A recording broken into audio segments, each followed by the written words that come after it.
Hey everyone, welcome back to the channel. I hope you are doing absolutely well.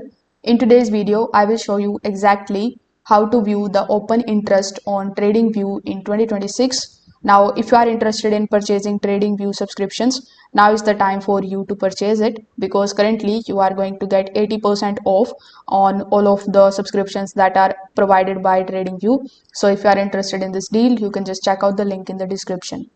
Now, when you are here on tradingview.com, you just have to log in into your account first if you haven't already.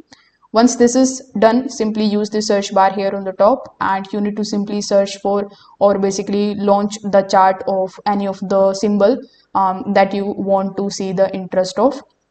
So as you can see, I have opened the gold chart. So open interest only appears on the instruments that supports it.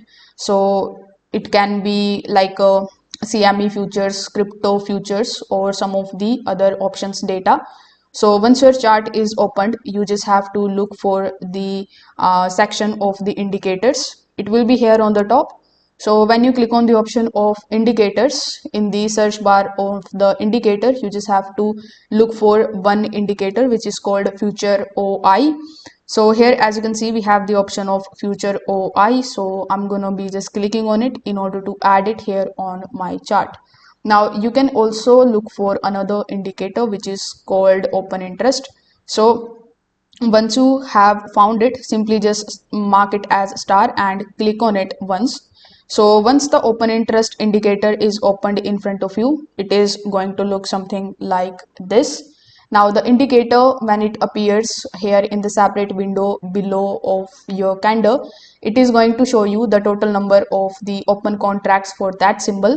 As the value rises, it means more positions are being opened. If it fails, the positions are closed out.